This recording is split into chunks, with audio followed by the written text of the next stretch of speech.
Hello दोस्तों, कैसे आप सब। उम्मीद करता हूँ ठीक होंगे। स्वागत है आप सभी का हमारे YouTube channel dream power study पर। कृपया इस चैनल को आप लोग लाइक कर दीजिए, सब्सक्राइब कर दीजिए और शेयर कर दीजिए ताकि जो जरूरी बातें हैं सभी लोगों तक पहुंच सके।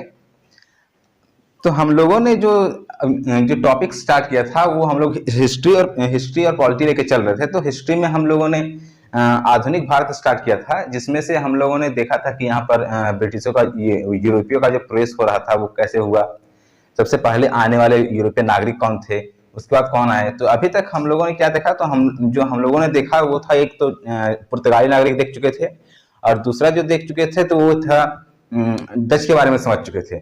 तो हम लोगों ने जाना कि पुर्तगाली जो थे वो 1498 में आए थे।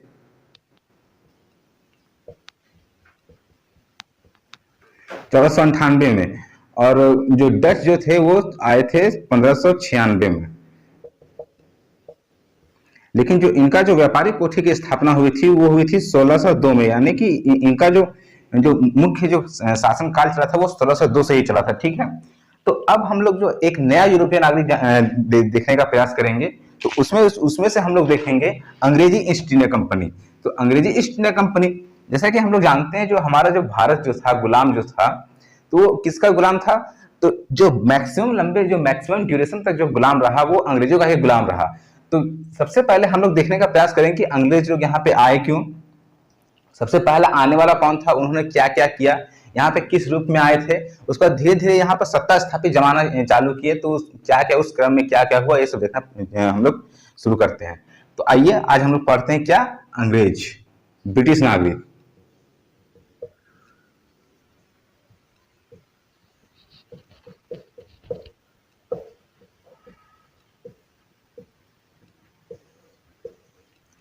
ब्रिटिश नागरिक, ठीक है।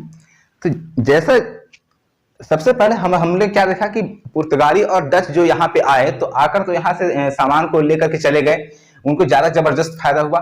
तो जिसका जिसका प्रभाव क्या पड़ा कि ब्रिटिशों पर भी पड़ा। ब्रिटिशों को क्या था, हम लोग जानते हैं कि अगर अगर किसी क्षेत्र में कोई एक धुआं उठता है तो वो एक जगह पर ना रहकर पूरे धीरे धीरे पूरे एरिया में फैल जाता है, उस इलाके के आसपास के सभी एरिया में फैल जाता है।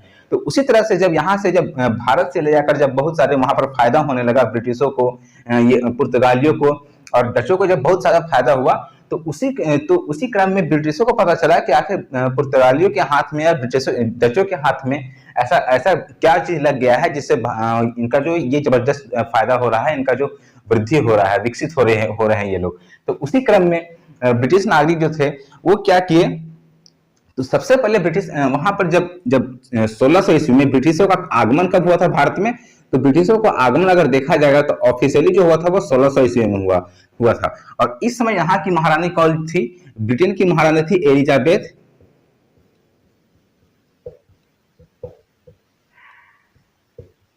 एलिजाबेथ फर्स्ट थी। तो सबसे पहले वहां हम बोल सकते हैं कि ब्रिटिश में क्या था, तो ब्रिटिश में राजशाही शासन था। राजशाही मतलब वहां पर एक गणतंत्र ना होकर, एक संविधान ना होकर, किसी एक राजा के द्वारा या किसी एक मुख्य व्यक्ति के द्वारा शासन चलाया जा रहा था। तो उसी समय 1600 में जो वहां की रानी जी थी वो कौन थी, एलिजाबेथ प्रथम थी। तो एलिजाबेथ प्रथम के द्वारा ब्रिटिशों ने क्या किया, ब्रिटिश नागरिकों ने जाके वहां पर क्या किया, इससे क्या हुआ, अधिकार मांगा, या इसके पास जाकर बात रखे कि हम लोगों को कुछ ऐसा अधिकार दीजिए ताकि जाकर हम लोग कहां पर भारत में क्या कर सके, व्यापार कर सके।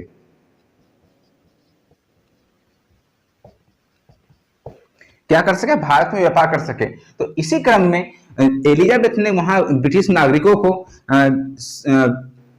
15 वर्षों का क्या दिया, 15 वर्षों का अधिकार दिया। क्यों, ताकि 15 वर्षों का अधिकार इसलिए दिया है ताकि ये लोग क्या करें, भारत में व्यापार कर सके।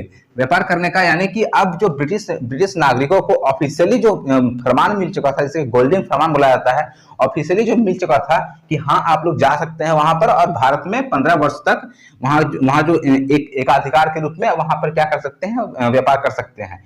तो सबसे पहले तो इसी क्रम में जब हुआ तो 1600 में तो इनको ये मिल गया। ठीक है, 1600 में इनको मिल गया, ब्रिटिशों को अधिकार मिल गया, वहां की रानी एलिजाबेथ से अधिकार मिल गया।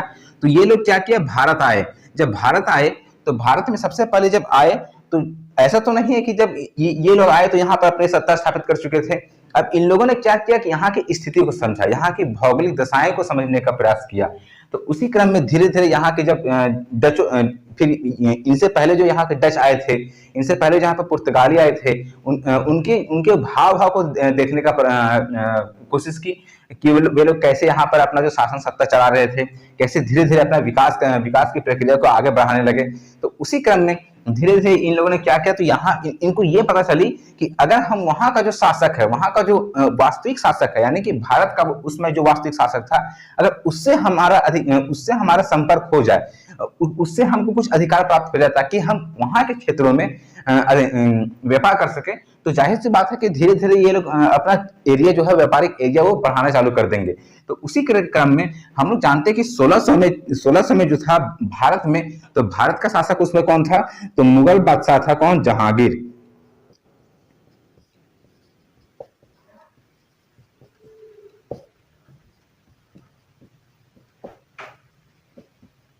जहांगीर था। मुगल बादशाह कौन था? जहांगीर था। जो मुगल बादशाह जहांगीर था यहाँ पर, तो जो ब्रिटिश नागरिक आया, ठीक है, तो जो ब्रिटिश नागरिक आया वो क्या सोचा कि पहले हम जाकर जहांगीर के दरबार में हम रहेंगे और यहां से इनको लालच देकर जैसे भी हो इनसे हम क्या करेंगे, व्यापार का अधिकार प्राप्त करेंगे ताकि भारतीय क्षेत्रों पर हम लोग अपना व्यापार स्थापित कर सकें। तो सबसे पहले जो यहाँ पर हुआ था, तो उसी के काल में 1610 ईस्वी में एक नागरिक आया था। वो कौन था? टॉमस रो था। Sir Thomas Roe.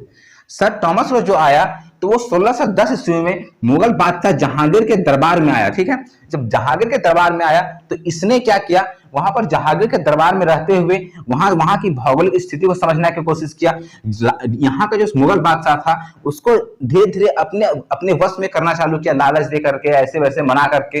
तो बहुत समय तक यहाँ पर रहा ये टॉमस रो, जहांगीर के दरबार में रहा।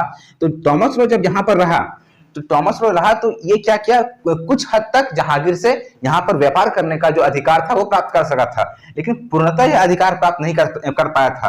तो जहांगीर के द्वारा टॉमस रो को कौन सी उपाधि दी गई थी, तो जहांगीर के द्वारा टॉमस रो को इंग्लिश खां की उपाधि दी गई थी।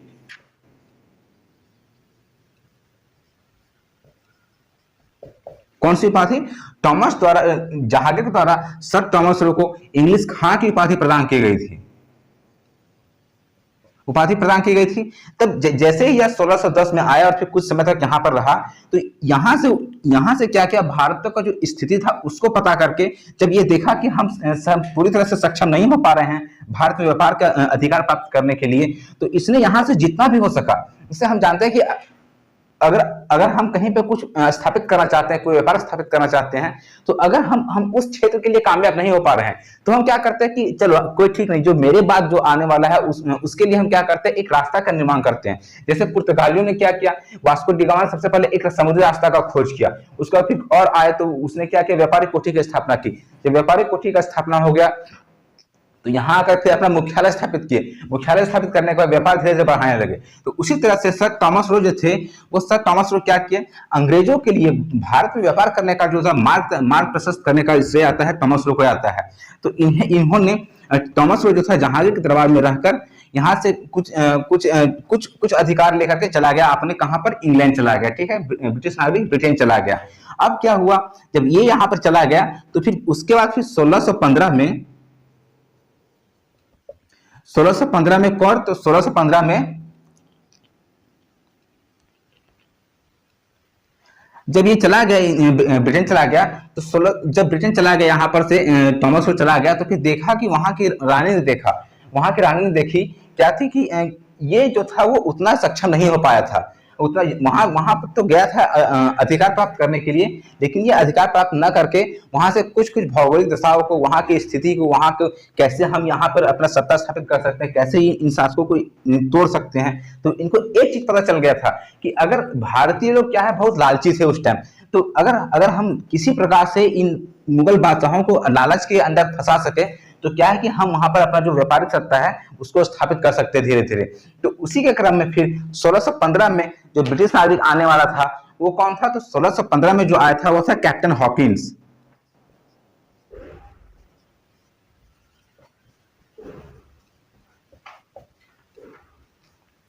कौन था? कैप्टन हॉकिंस नामक एक ब्रिटिश नागरिक था। 1615 में भारत आया, और यह भी कहां पर आया था? तो यह भी जहांगीर के दरबार में ही आया था।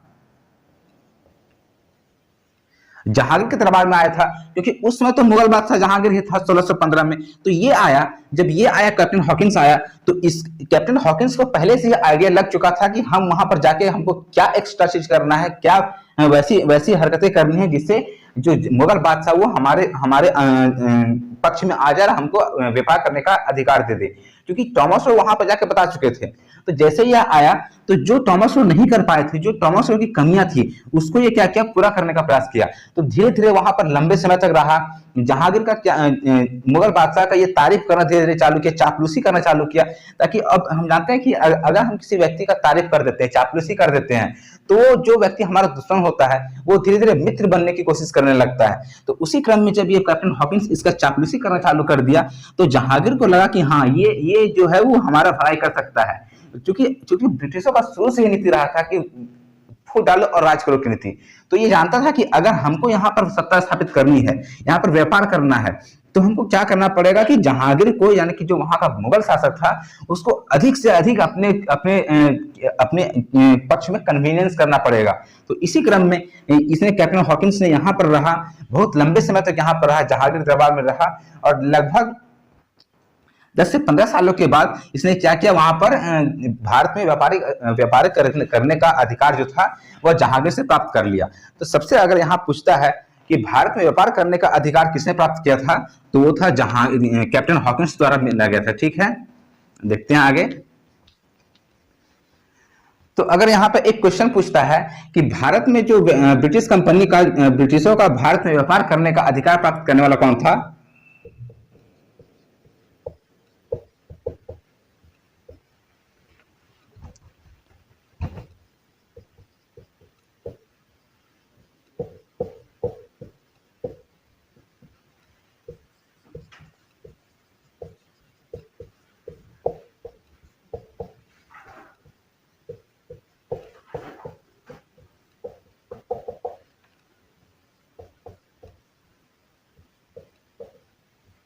कौन था? तो भारत में ब्रिटिशों का व्यापार करने का अधिकार प्राप्त करने वाला कैप्टन हॉकिंस था। ठीक है, ये आ गया। अगर क्वेश्चन पूछता है कि सबसे पहला ब्रिटिश नागरिक कौन था जो भारत में आया था, तो वो था टॉमस रो आया था।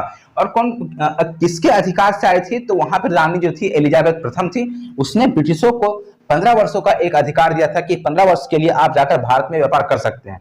ठीक है, यहां तक तो समझने में कोई दिक्कत नहीं हुई, यहां तक देख लीजिए आप लोग। तो हम लोगों ने देखा कि भारत में व्यापार करने का जो अधिकार प्राप्त करने वाला कौन था, तो वो सबसे पहले तो आया था हॉकिंस। 1609 में हॉकिंस आया, लेकिन ये सक्षम नहीं हो पाया था। तो जो सबसे वास्तविक रूप से जो व्यापार का अधिकार प्राप्त किया था वो था टॉमस रो। ठीक है, टॉमस रो ने क्या किया, जहांगीर से बोला कि हमको आप अधिकार दीजिए। लेकिन उस समय क्या था कि पुर्तगालियों का जो वर्चस्व था इस क्षेत्र में, वो बहुत अच्छी तरह से पकड़े हुए थे। जिसके कारण जहांगीर जो था वो क्या किया, हम जानते हैं कि अगर जहांगीर पुर्तगालियों के साथ यहाँ पर व्यापार कर रहा था, तो उन दोनों के बीच में कुछ समझौता हुए होंगे। तो इसी समझौता से विवश होकर जहांगीर ने अंग्रेजों को क्या किया, अधिकार देने से मना कर दिया। लेकिन जब ये टॉमस रो आया, तो धीरे धीरे इसने फिर क्या किया, अंग्रेजों का वर्चस्व जो था वो धीरे स्थापित करने का प्रयास किया, अंग्रेजों से लड़ाइयां लड़ने का प्रयास किया। उसके बाद फिर जो नेक्स्ट नागरिक आया था वो था कैप्टन मिल्टन।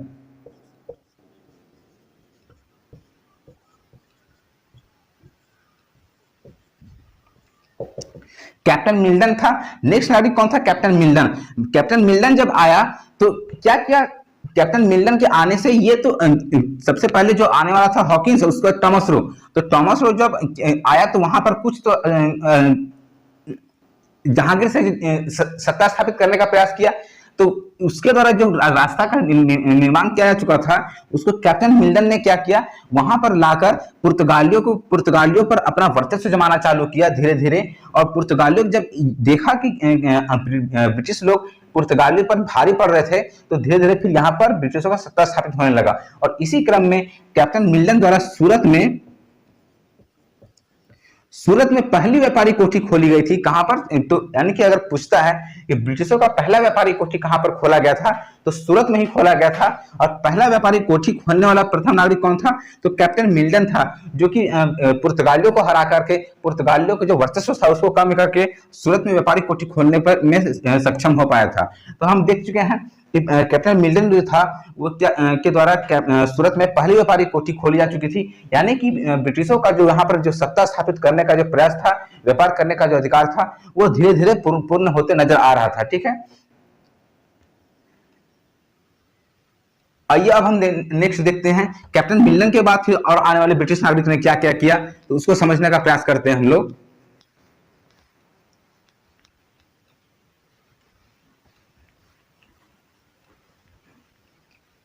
अब हमने देखा कि ब्रिटिशों का तो सत्ता स्थानांतरण यहाँ पर हो चुका था, कैप्टन मिल्टन द्वारा यहाँ पर व्यापारी कोठी की भी स्थापना की जा चुकी थी। और क्या किया जा चुका था, सर टॉमस रोज जो आया था उसने भी यहाँ पर अपना काम कर चुका था। उसके बाद फिर 1661 में अब क्या हुआ, जब यहाँ से फिर क्या हुआ था, पहले क्या थे, ब्रिटिशों के आने से पहले यहाँ पे पुर्तगाली शासन थे। ठीक, कौन थे पहले, पुर्तगाली थे पहले से, ब्रिटिशों के आने से पहले। बाद में आए कौन, ब्रिटिश आए बाद में। तो अब क्या था, जब मिल्टन ने यहां पर सत्ता स्थापित की, मिल्टन के द्वारा इसको पुर्तगालियों को हरा करके व्यापारिक कोठी खोलने का प्रयास किया गया। तो उसी क्रम जब क्या हुआ, फिर दोनों के बीच में समझौता हुआ। क्या हुआ, समझौता हुआ।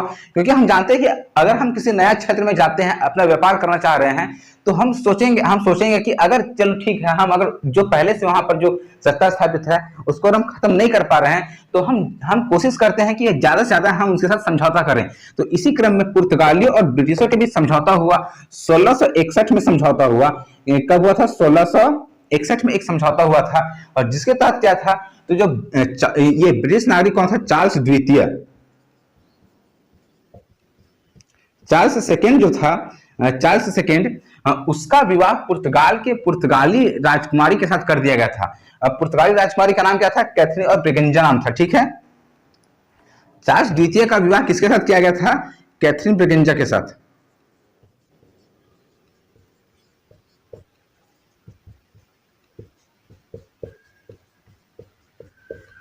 कैथरीन ब्रिगेंजा के साथ, जो कि पुर्तगाली राजकुमारी थी। ये चार्ल्स द्वितीय का और कैथरीन ब्रिगेंजा का शादी कर दिया गया। ठीक है, कब, 1661 में। तो जब चार्ल्स द्वितीय का शादी हो गया कैथरीन ब्रिगेंजा से, तो इसने फिर क्या किया, जो पुर्तगाली लोग थे, हम जानते हैं कि शादी शुरू से ही, अभी से नहीं, शुरू से ही शादी जब हम किसी से करते हैं तो उसमें क्या है, कुछ क्षेत्र देने का या कुछ दहेज प्रथा का प्रचलन बहुत तेजी से था पहले। लेकिन जब ये दहेज ना लेके अब क्या किया, पुर्तगालियों द्वारा जो उसमें जो शासित राज्य था वो कौन था, बॉम्बे। तो बॉम्बे को क्या किया ये लोग, पुर्तगालियों ने बॉम्बे को ब्रिटिशों को दे दिया। बॉम्बे को ब्रिटिशों को दे दिया दहेज के रूप में। किसको, चार्ल्स द्वितीय को दहेज के रूप में दे दिया था। चार्ल्स द्वितीय को दहेज के रूप में बॉम्बे को दे दिया था। कब, 1661 में, जब पुर्तगाली राजकुमारी कैथरीन और ब्रिगेंजा और ब्रिटिश राजकुमार चार्ल्स द्वितीय का शादी हुआ था। तो अब जब यहाँ पे बॉम्बे मिल गया, 1661 में बॉम्बे पर अधिकार स्थापित हो गया था। जो हम जानते हैं कि बॉम्बे जो है वो भारत का एक व्यापारिक नगरी के रूप में बनकर उभरा शुरू से ही। यानी कि बॉम्बे पर जिसका अधिकार स्थापित हो गया वो बहुत हद तक भारत में जो व्यापारिक गतिविधि है उसको कंट्रोल करने में सक्षम हो गया था। तो जब बॉम्बे पर अधिकार स्थापित हो गया, और पहले तो सूरत पर अधिकार स्थापित कर चुके थे, तो सूरत भी मुख्य नगर, जैसे सूरत हो गया, बॉम्बे हो गया, यहाँ पर अधिकार स्थापित करने के चक्कर में उसके बाद जो ब्रिटिशों का जो सत्ता स्थापित हो चुका था धीरे धीरे, अब उन लोगों क्या किया, यहाँ से जब पुर्तगाली धीरे धीरे वापस आने लगे, तो ब्रिटिश लोग जो थे वो धीरे धीरे अपना विस्तार करना चालू कर दिए। अपना जो व्यापार करने का जो उद्देश्य था वो धीरे धीरे करना चालू कर दिए। जो व्यापारिक गतिविधियां इन लोगों का चालू हो गई थी, तो धीरे धीरे फिर यहाँ की कमजोरी का फायदा उठाकर, यहाँ की स्थिति को समझकर इन्होंने लोगों को अपने पक्ष में करना चालू किया। यहाँ के शासकों को लालच देकर के उनके बीच में जो आपसी एकता थी उसको तोड़ना चालू किया। और इसी प्रकार से हम ब्रिटिश नागरिकों का जो आगमन है उसको समझ सकते हैं, समझे और देखे कि अभी तक इन्होंने क्या क्या किया था, कैसे कैसे कैसे भारत पर अधिकार करने का ये जो इनका स्टार्ट हुआ था, जर्नी जो चालू किए थे वो कैसे किए थे। ठीक है, तो आज का अगर क्लास आप लोगों को अच्छा लगा होगा तो कृपया मेरे चैनल को लाइक कर दीजिएगा, सब्सक्राइब कर दीजिएगा और कमेंट कर दीजिए ताकि अपनी गलतियों को सुधार सके। थैंक यू, धन्यवाद।